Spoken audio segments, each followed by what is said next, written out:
Hello, hello. Welcome to Girl Share Your Story. I am so excited because every Tuesday night we have an opportunity to be inspired, to be transformed, because after all, this is the number one destination for inspiration and transformation. So go ahead and as you come in and join us live, make sure that you share because in this space, it is more blessed to give than to receive. So I want you to be a giver and make sure that you share this live stream. Those of you who are even tuning into the replay, I guarantee there will be something dropped on this conversation that will really inspire you and you will want to share it with someone else. So go ahead and do it in advance, okay?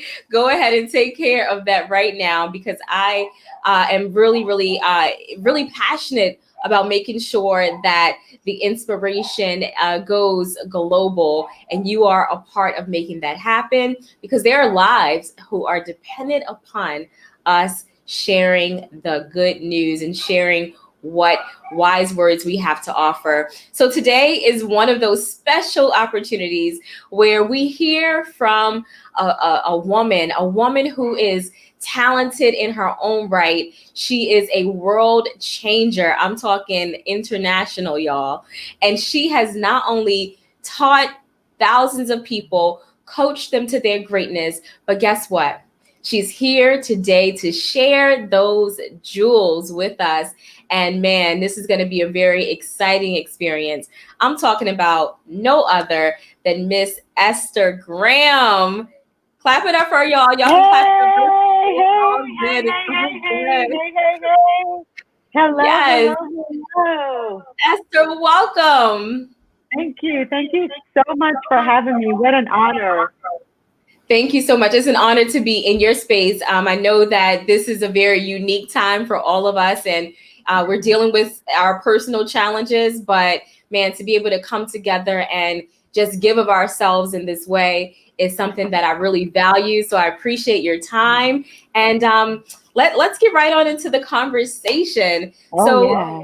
the Yeah. reason why Esther is so special to me is because she is a woman who not only preaches on the pulpit, not only can preach you under the table, over top of the table, and really give you that fire in your belly to want to love God more and want to share the good news with everyone.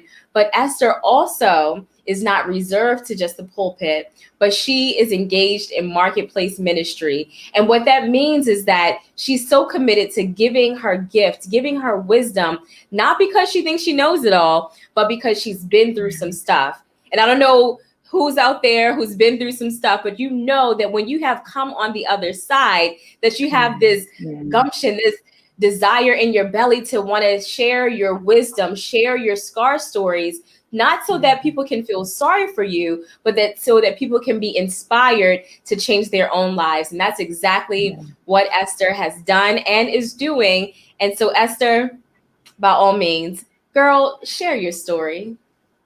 Well, first of all, I am just so super excited to be here because I'm such a believer of marketplace ministry simply because, the scripture tells us that we're to go into all of the world and tell people about God, right? Tell people about Jesus. And I think that we're at a time, especially now, where it's so necessary. We've got the ways and the means, right, to where we're not stuck in the four walls of a church, but now we have no other choice but to go out, right? We're now Yes. virtual. And so, what a great opportunity to be here to be able to share the good news and make sure that it reaches everyone. So, my story, oh man, it's like you have so many stories. So, which one do you really begin to share? You know what I mean? Um, I want to but know. I want to know about the hell before your hallelujah because I uh, think that that is crucial. And I know you probably had many of those moments, but mhm, tell us mhm. what was a very trying time in your life that caused you to recalibrate. But before you even knew how to recalibrate, tell us what you went through that got you to that point. So I'm gonna just really want to share the story because of being in ministry. right? When I grew up in a pastor's home, so I was surrounded with my mama, my Uh-oh, you went out. I can't hear you. No, I hear your background noise a bit, but I don't hear you. So while Esther is getting adjusted, what I want you to know about our relationship is that Esther just happened to be one of the first women in 2020 to write an international best-selling book, and now she's using that book as a platform to be able to coach and be able to consult with people who are looking to rediscover their purpose. And so I thought it was important for her to share some real strategies, because I get this question asked of me a lot. How do I know what I'm supposed to do in life? How many of you have asked that question of yourself before? Like, God, why am I still here? What purpose do you have for my life? And so if you've ever asked yourself that question before, I want you to use this as an opportunity to ask Esther some really specific questions. Esther, I'm going through a divorce. How do I know what my next is? I thought that my life was designed to be a wife for the rest of my life, and now my husband wants to leave me, right? Ask her those questions, because I guarantee you she's either been through it or she has coached someone through it and can certainly help you. So this purpose of the conversation is to be very interactive so that you can benefit the most from it. And make sure that you show Esther some love in the chat by bigging her up when you get those aha moments, and showing her some love with the hearts when you have a breakthrough. Esther, are you there? Can you hear me? Can you hear I me now? can. Okay, great. I think I somehow accidentally unmuted, muted myself. But yeah, so growing up, and so while growing up in a Christian home, we're taught so many principles. I had wonderful parents that supported everything I did. But right after college from graduation, I decided to get married, and my marriage didn't last very long. It probably lasted maybe about a year and a half, maybe to 2 years. And at that time, I had a young son. And of course, being in the home that I was brought up in, which, we didn't really believe in divorces. If you got married, you were going to stay married for the rest of your life. And that's what I thought myself, that I'm getting married. This guy was a pastor's son as well, and it was going to be a match made in heaven. And it wasn't. Not at all. Not at all. And what I'd like to say, it just wasn't a match made in heaven, because sometimes we want to blame the other spouse as why and why, but I have to take some responsibility in that as well. And so it just wasn't a match made in heaven. I was devastated. I was very hurt. Chantel, I didn't know what to do. And I really honestly thought, I have a young baby and I'm not interested in staying in this marriage anymore. What is it should I do? This is not what I thought my life would be like. I actually did think that, I went to college, I graduated from college, I got married, was going to have the white fence, all these wonderful, wonderful things. And it just did not happen that way, So what happened? Was it just different personalities, or your Prince Charming turned into a nightmare? Like what happened? There was substance abuse, really alcoholic abuse, and so it turned out that there was just a disease, and they just really could not really manage that disease. And of course, I decided that was something that I could not spend the rest of my life with. I was still young, right? And I say still very immature, in marriage. And of course, we lived overseas, so I lived nowhere near family, right? And so one thing led to the other, and I just made a decision that I could not live in a situation where there was alcohol abuse, and I could not bring my young son up in this abuse either. And so when I decided that I was going to leave the marriage, of course, I didn't tell anyone in my family. I did not tell my parents. I didn't tell my sisters. I didn't tell anyone. And I quietly went and I got a divorce. without telling anyone at all. And of Wow. yeah, and it was a very difficult part. I had a best friend that I was really close with from college, and she went with me to the divorce court. And I just kept it very quietly to myself. No one knew. I separated myself from my family because I just did not want anyone to know what happened. Because, quite frankly, I felt like a failure. You know, I Mm. felt as if I disappointed everyone. And I certainly felt, oh my God, I'm not living up to the standard that was set for me. You Hmm. know, and so whenever you're feeling like that, you tend to go down a path that's not a very positive path. It led to depression. It led to self doubt. It led to low self esteem. It led to so many things that for quite a few years, just really, I would like to say, not just kept me out of the will of God from my perspective, but just kept me away from feeling accepted, feeling loved, feeling beautiful, and just really feeling like my life was just over. And now I'll be suffering as a single mom, right? Hmm. Who's going to want me with a child? Who's going to want me when I don't have a direction? I don't have any type of clarity. Does that make sense? Yeah. And So, so, how old were you at this age? And the reason why I asked that question is because, at different points in our lives, we have a crisis. I used to call it a quarter life crisis when I was 25 and I was just trying to figure this thing out, Esther. And then I'm like, wait, they said something about a midlife crisis, but I know I'm not that old yet. But things are happening right now where I feel like I can't find my way. And I yeah. feel like if I don't get it together right now, then this will be my life.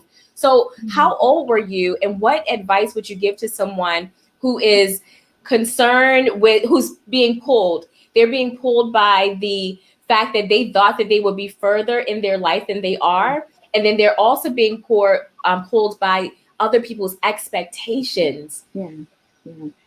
So, surprisingly enough, I was about 25 years old when just everything began to happen to me. And one of the things that I finally had to do was really get back on that journey to finding myself and reconnecting with my family, realizing that for me, my family was my support system. And so, and while it wasn't everyone in my family, because I did have family members who were very upset with me, and they didn't want anything to do with me simply because I made that decision. And so on my journey back to discovering me, I spoke to my parents and I basically said to them, "Hey, this is what I've done."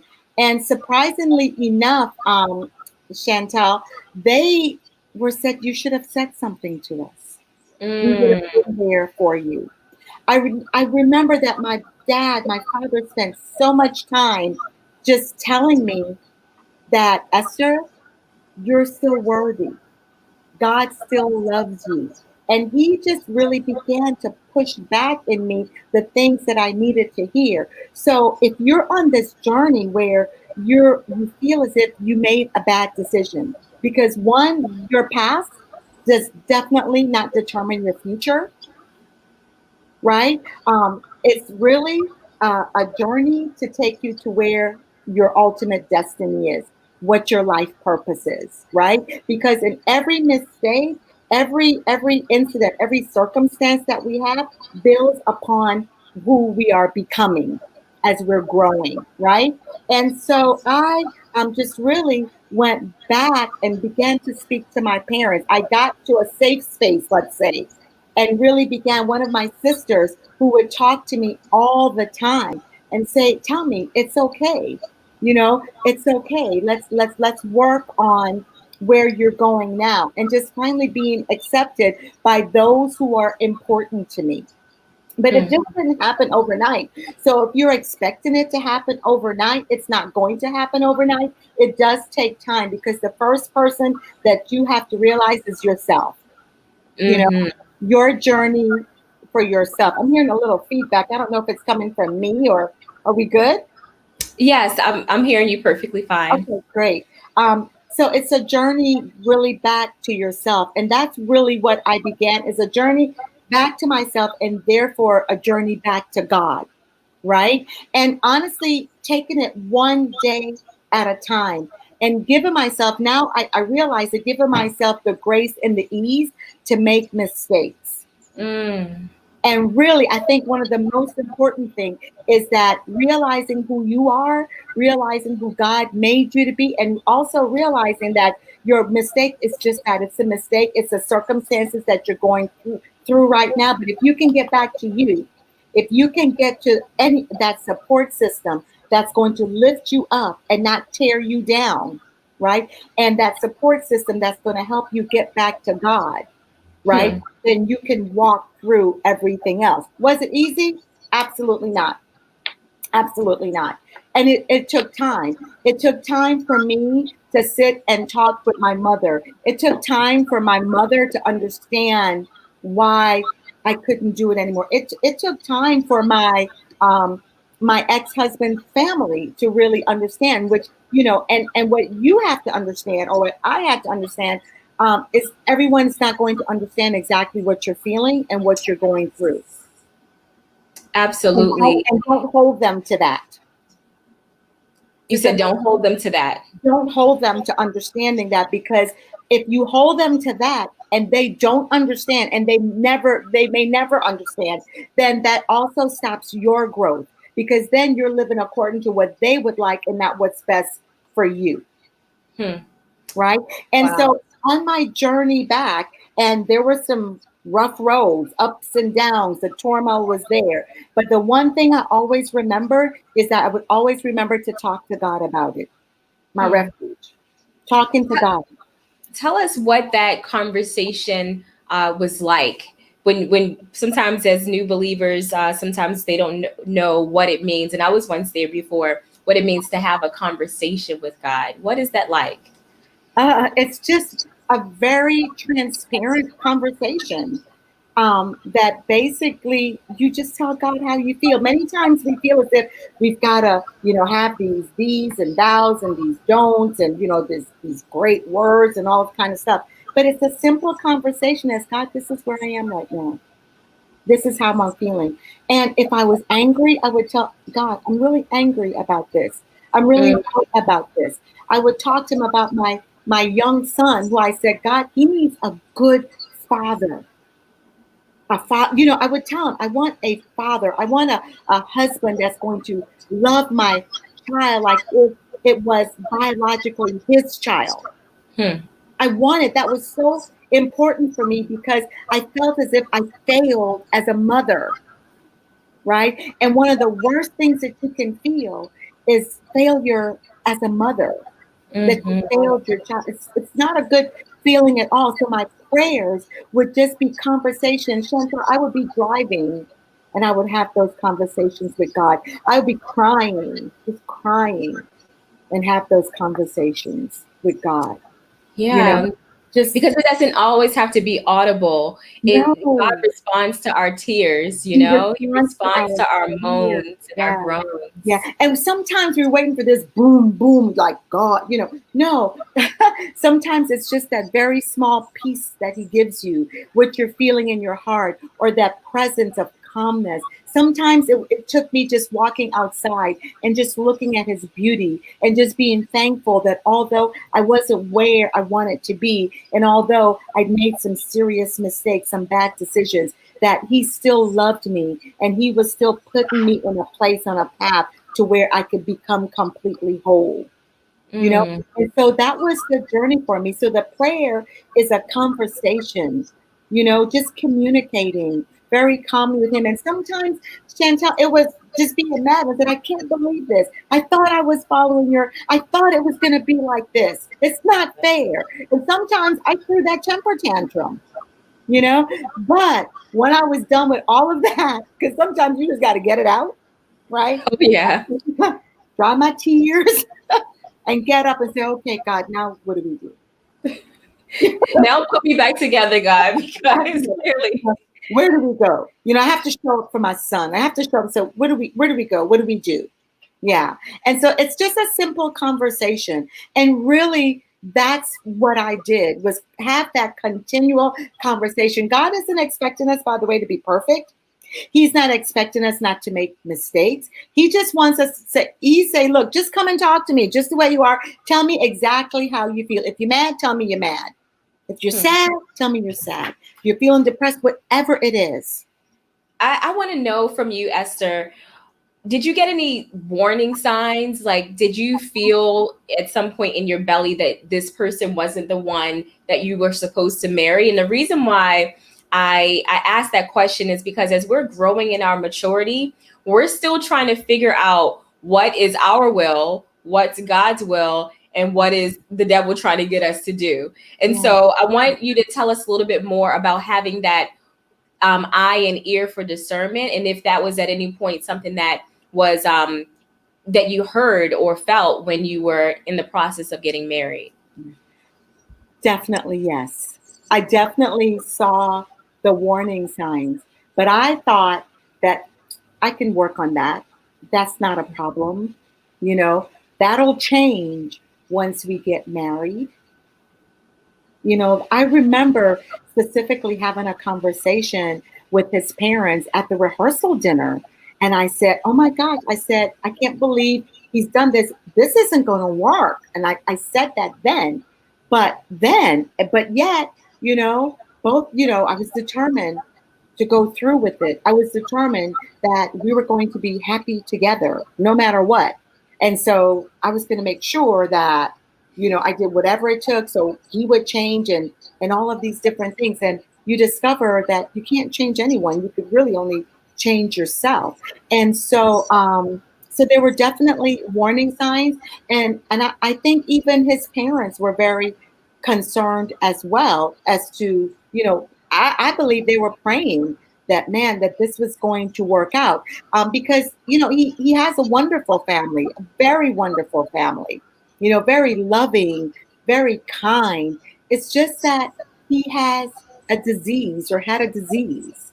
And, you know, and with when you have disease like alcoholism, there are things that you yourself have to work through. And no matter what that spouse does, they can't change you. That's something you have to do. And so the warning signs were definitely there, but I made a choice. I made a choice to ignore the warning signs, thinking that I was enough to fix him. And I think we do that a lot, is that we sometimes think that we're enough, we can fix this, we can do this, we can fix that other person. And we can't. Not at all. Not at all. We only have the power to change ourselves.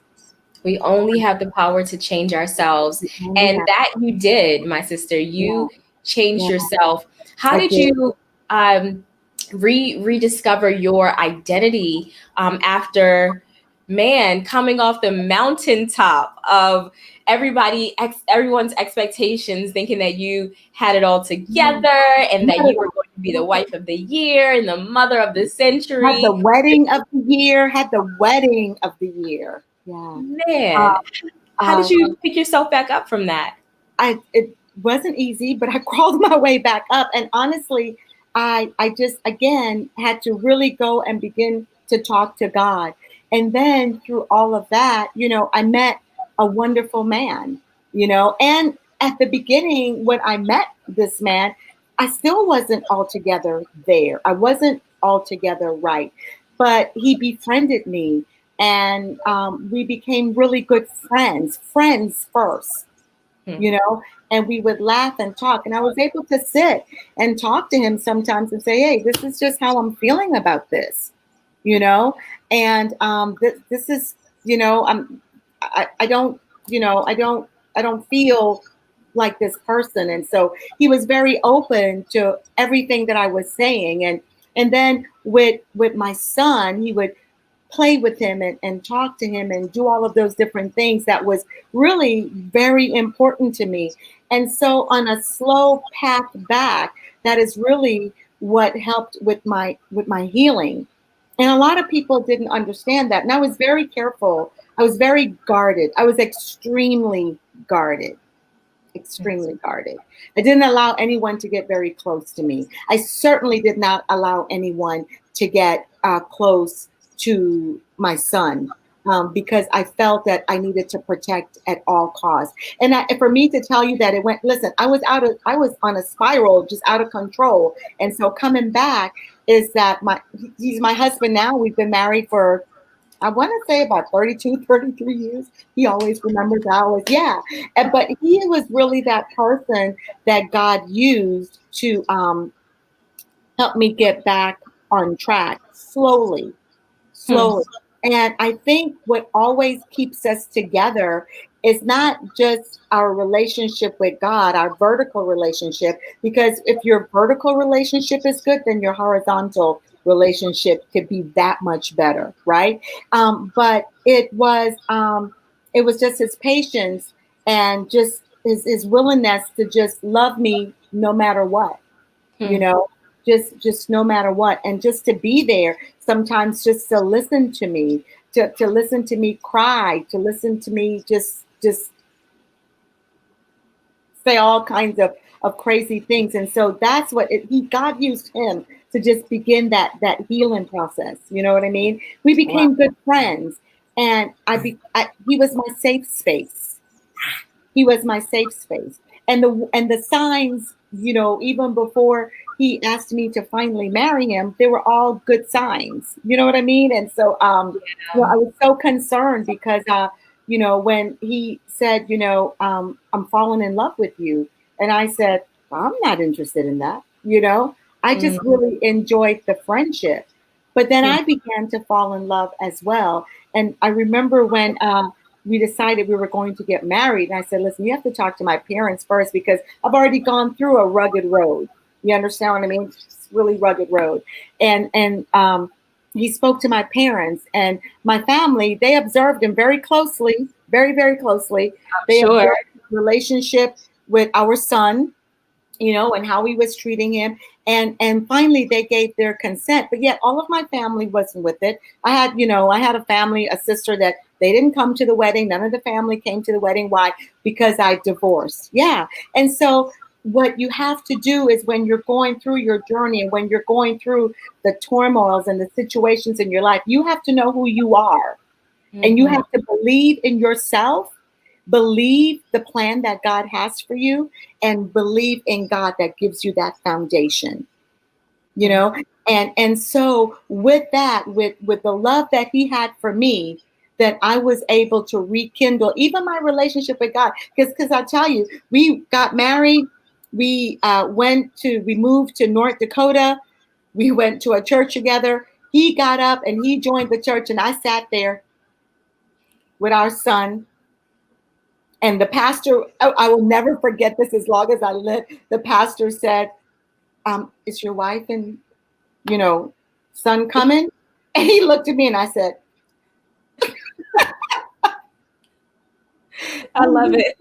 and so it was really through his life, and just, and he did not grow up in a Protestant church or a Christian. He grew up Catholic. He was the altar boy, everything. So we could not be further apart. And here I am, church girl, let's say, grew up in the church. Parents have been pastors, was born in the church's parsonage in Guyana, South America. Okay. Hmm. Can't get more, and here he is, joining the church, gave his life to the Lord. Well, he gave his life to the Lord even before we met. And here he is loving God. And here I am saying no, you know, but it was his patience and his love for me and his love for our son that really helped me get back to God. And I think that's really important as we're moving through our lives. Does that make sense? It's beautiful. I mean, like not only the fact that I just love the idea of God putting John and Esther together, but I Yeah. also love the lessons that you shared, that someone can actually love you to back to God, Yeah. because it's only in the Yeah. demonstration of the principles that we're learning in God's word that we're able to see, like, wow, God does love me, Yeah. right? Some of Yeah. us just wake up every day and we know it for certain, but there are more of us than not that Yeah. need those reminders of God's grace, God's patience, God's Yeah. forgiveness, God, Yeah. that He's not a God of condemnation, that He will love you where you are so that you can get to where Yeah. He expects you to be. Yeah. So I'm so happy that we have some awesome feedback in the chat. Shanika's like, I love it. And she agrees that we only have the power to change ourselves.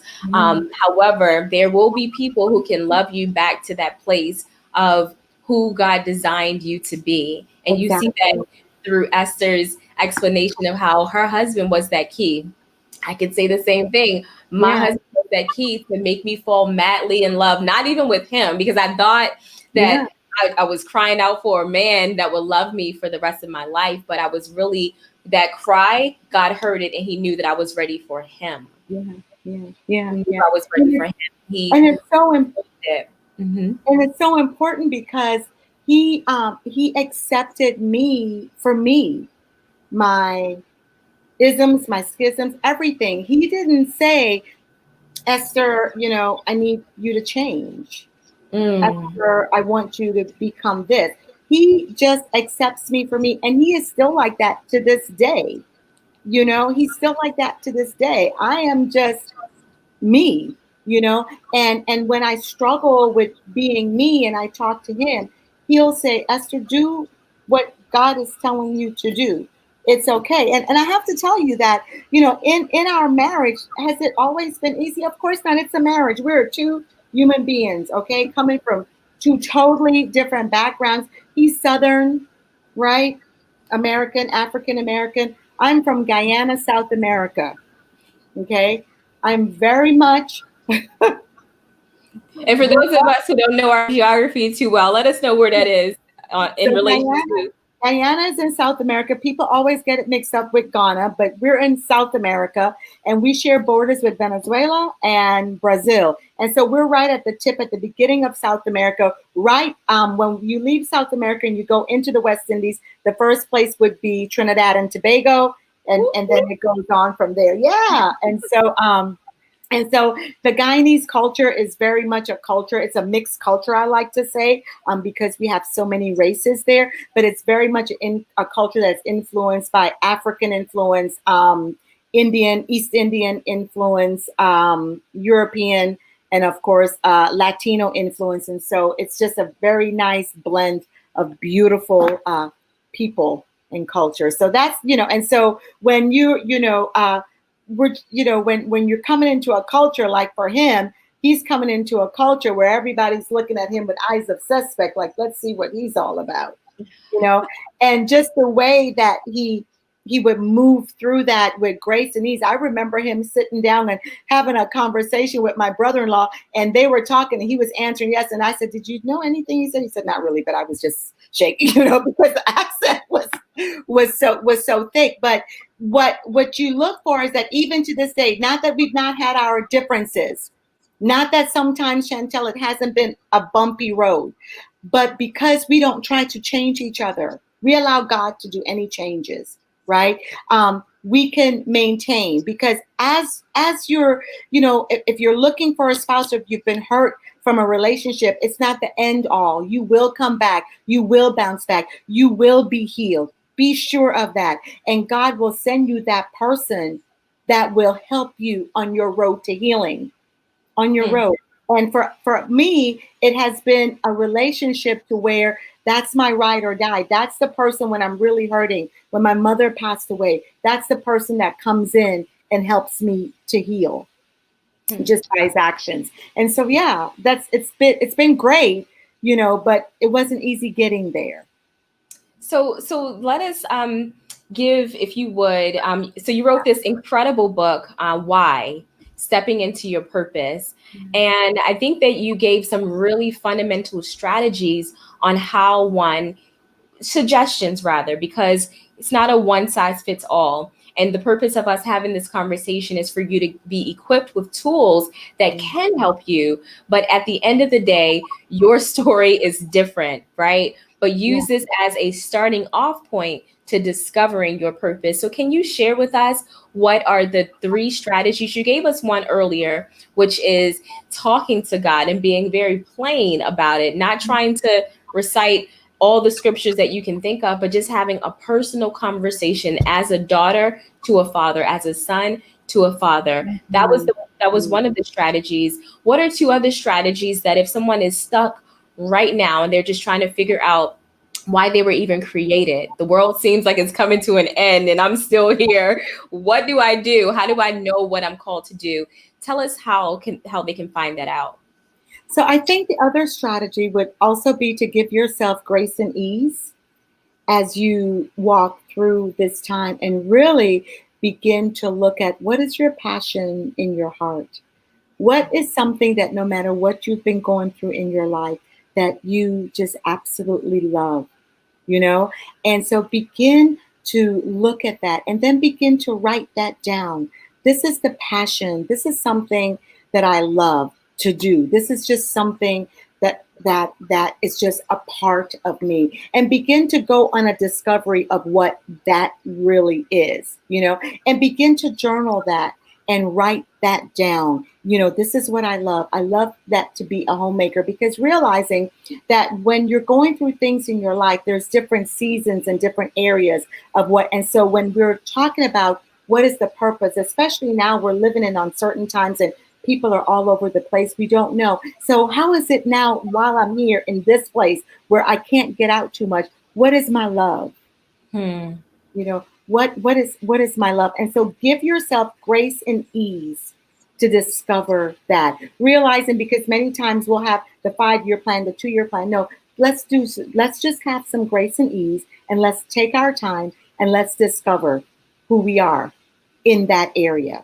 And then the other piece that I would say is, once you've given yourself grace and ease and you begin to look at, what is your passion? What is it that you love to do? Then you begin to think about, what are my next steps? What can I do to cultivate that passion? Do you understand what is it that I need to now bring it out? And so that could be several things. That, for me, for example, it was just getting in the right place with the right people at the right time, having those right conversations. Hmm. Am I making sense? Yeah, surrounding yourself with people who will lift you up, Yeah. people who will see you for who you are, not for what you've done. That Yes. is Yes. so key. And sometimes you may not be able to find those people immediately. Sometimes there has to be a season of separation before you start to invite people in your life. But when you do, make Yeah. sure that they check off certain boxes, that they Yeah. are uplifting, inspiring, encouraging, and Yeah. bring life to you and not withdraw it from you. So I And think those are key. powerful. Yeah, that's key. Bring life to you, because you want to surround yourself with people that are going to lift you up, that's going to make you feel good about who you are, that's going to say, yeah, girl, you can do that. Yes, girl, share your story, because your story will help someone. Hmm. You want people. You don't want those naysayers. You don't want those people that's going to confirm your negative self-talk, but that's going to shatter your negative self-talk and say, oh no, you can do this. You Yes. in you, whatever your passion is, whatever you're passionate about, give yourself some grace and ease, and now begin to look at, what is it that I need to do, and look at your surroundings. Who am I hanging out with, even on Zoom? You Come know, on. and do they add life to me? you know, or do they suck life from me? And I think that is so important. And then ask God and say, am I with the right people? That was one of my prayers, is that I would be placed with the right people at the right time, and then God would give me the right plan. And that's exactly what he did. That's how I met you. Hmm. That's how I met you. It's the prayers, because our prayers, by the way, are multi-generational. In other words, it's not a one and done. Some of these prayers that are coming to pass right now, I prayed about over 20 years ago. Hmm.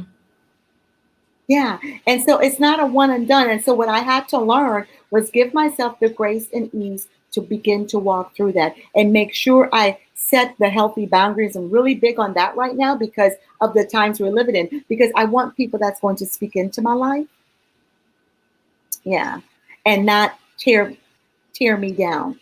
I want someone to say, girl, you have a story. Like, your girl, share your stories. This is so powerful, to where we can come together and we can support each other and we can promote each other and we can say, you can do this, because the scripture says that we can do all things anyway. Yes. Who strengthen us. We're the ones that have to believe that we can. We're the ones that have to say, I'm going to put myself in a position, to where I can be in the right place, to where I can begin to make those small moves, even though they may be baby step moves, micro moves, that you're just making the moves. Yeah. Man, that listen, I don't know who is taking notes like I am taking notes. This is incredible. What really stood out for me is that you said some of the prayers that you prayed 20 years ago are Mhm. being answered now. Oh my God. That gave me chills because we think that it's a sprint.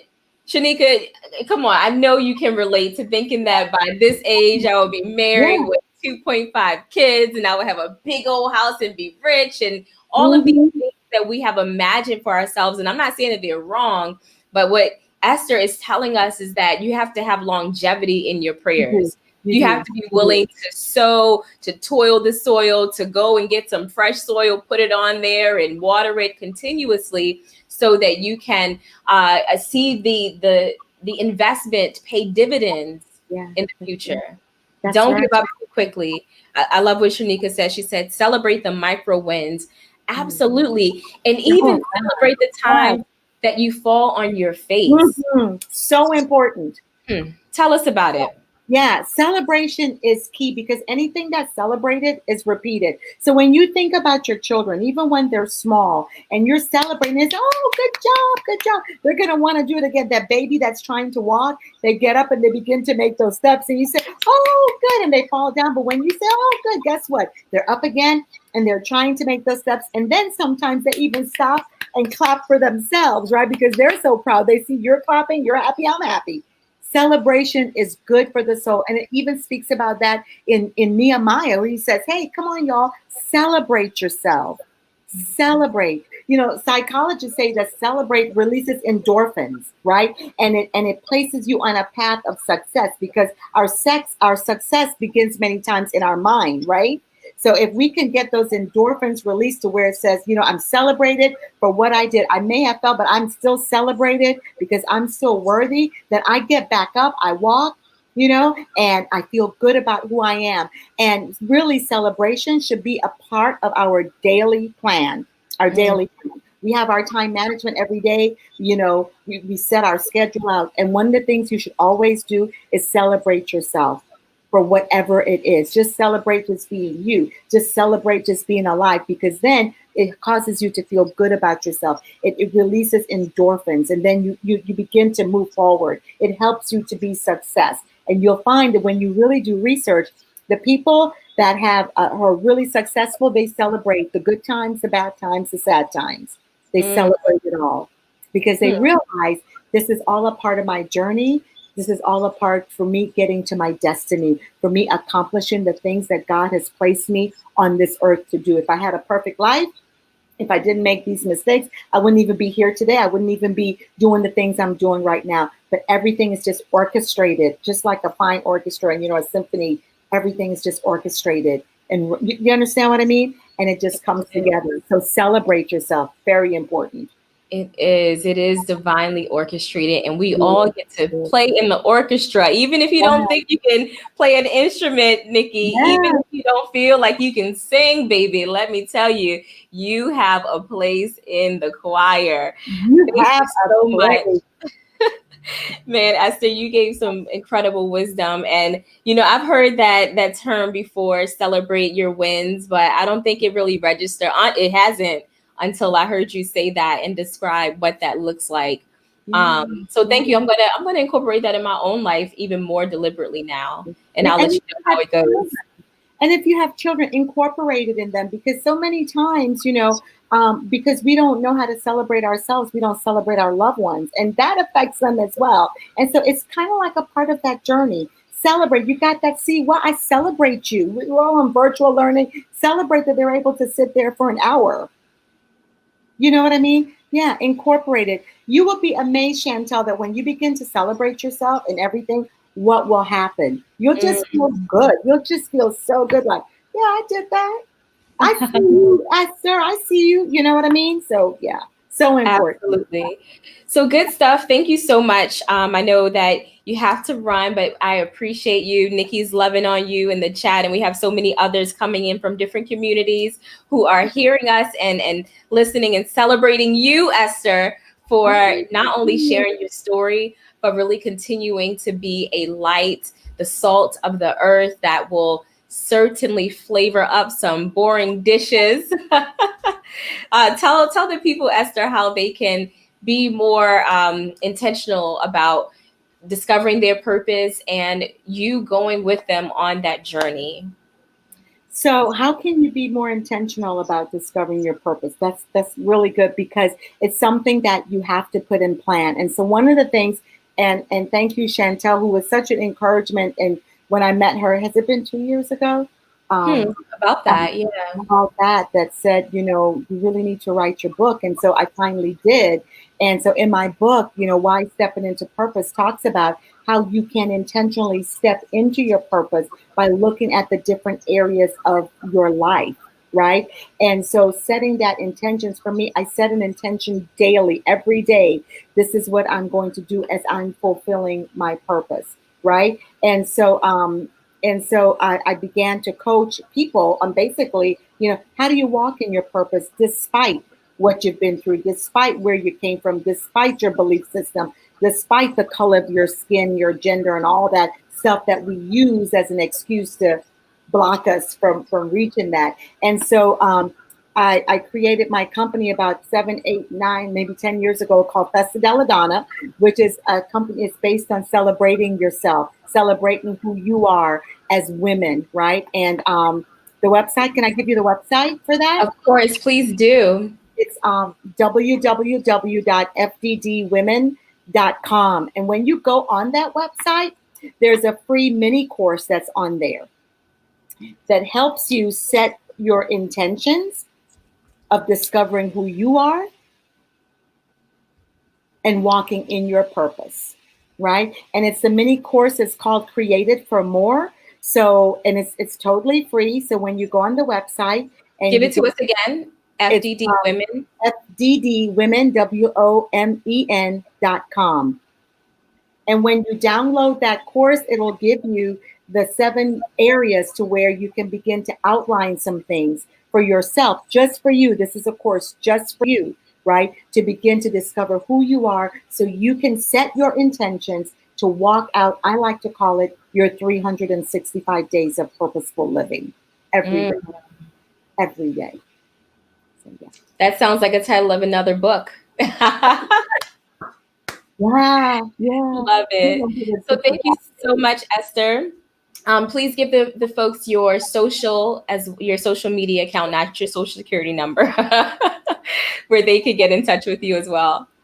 Okay, so I am on Facebook. My Facebook page, besides my personal page, which is just Esther Graham, I also have the Festa Della Donna Facebook page, which is, if you search me out, it's festa.della.donna. I'm also have my newsletters that I send out every week. And you can sign up for my newsletters by going on my website, www.fddwomen.com. I also am doing my weekly blog. I have a YouTube channel. I know, right? So super excited, y'all. I'm so super excited because, again, it's all by just with prayer, and those prayers just carried over, and now setting the intentions to walk out, my purpose. And so I'm super excited about all of it. I could also be found on Twitter, and I'm not sure what my handle is on Twitter. I could never remember all of the names. However, once you go on the website, you will see all of my information to where you can connect with me either via email, Twitter, Pinterest, LinkedIn, YouTube, everything. And on all of them, you'll get juicy conversations surrounding how you can step into your purpose and how you can just live your life as God has created you to live, no matter what it is, no matter where you are, no matter how old you are. Man, you do such important work. This is a great place for you all to start. When you're viewing this video, either on replay or now, make it a point to start. Don't worry about the business. Don't worry about getting the money or anything like that. Okay. Just start at the most important part of your foundation, and that's your purpose. And just to leave you with something powerful that my husband, who also happens to be a pastor, he shared with me a revelation that the greatest prayer that gave Jesus Christ the most agony and the most pain was the prayer that he prayed about his purpose. I mean, he prayed so hard in the Garden of Gethsemane that the Bible talks about that he was sweating blood. It was such a rich and incredible and intense prayer. And he wanted to know if he was supposed to do what God had called him to Yeah, do. that's right. That's right. And so I want you to know that this subject matter, you may hear it in the world thrown around, like it's not as important, but your purpose is so important because that is going to be what keeps you in the game when the storms come, when the doubt comes, when the negativity comes. What's So going to keep you grounded is your purpose. And you don't have to know it right now. But yeah. what Esther is doing is she's inviting you to begin the conversation. And that first step is by taking an assessment. It doesn't take long for you to use the strategies that she has tried, tested, and proven for you to begin the journey of discovering and stepping into your purpose. And it's so important. You're absolutely right. It's just making a decision and knowing that you have a purpose no matter what. And listen, it's just something that just really has worked for me. It's just saying, wait a minute, I do have a purpose. I do belong here. I do matter.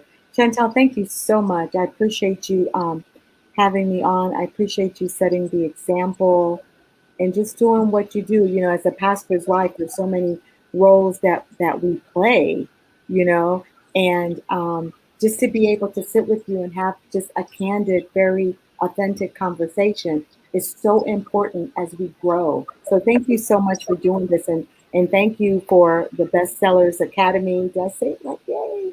And the work that you guys do there. So thank you. I appreciate you. Absolutely, my sister. We will continue the conversation. Thank you so much for joining us and certainly sharing the information as well, this video, so that we can spread the wisdom, spread the love to those who need it the most. I am Chantel, and remember that your story matters. And if you are ready to turn your story into a best-selling book, definitely go to girlshareyourstory.com with you'll find some really important details on how you can get started. I look forward to seeing you next week. Thank you so much, Esther Graham, for joining us, and Thank you so much. we'll see you soon. God bless you. Bye. God bless you.